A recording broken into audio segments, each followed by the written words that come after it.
Hi అండి, ఇది చాలా యూస్ఫుల్ ప్రొడక్ట్ అండి మన మామ్స్కి. ఏంటంటారా, చూడ్డానికి బటర్ఫ్లైస్ అవి మగ్గం వర్క్ చేసినట్టు ఎంత ఫినిషింగ్ వర్క్ ఎంత బాగా వచ్చిందో చూసారు కదండి. చాలా బాగుంటుంది. ఇది ఎందుకు యూజ్ అవుతుందంటే, మనం నేను ఇది గౌన్ ట్రెండ్స్లో తీసుకున్నా, ప్లెయిన్ గౌన్ చాలా బాగుంది. వైట్ గౌన్ అండి, లైటింగ్ సరిగ్గా కనిపించట్లేదు కానీ చాలా లుక్ వచ్చిందండి. నేను ఇది స్టిచ్ చేశాక మీకు ఒక పార్ట్ 2లో చూపిస్తాను.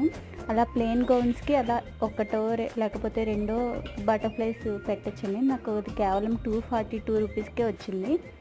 స్టాక్ అవుట్ అయిపోతుందండి మ్యాక్సిమం. చూడండి, చాలా బాగా నచ్చింది నాకైతే. ఎంత గుడ్ ఐడియాను. ఇప్పుడు చూస్తున్నారు కదా, వెల్వెట్ దానికి వస్తున్నాయి. యూస్ఫుల్ అనుకుంటున్నాను. నచ్చితే సబ్స్క్రైబ్ చేసి షేర్ చేయండి, ఎవరికైనా యూజ్ అవుతుంది కూడా.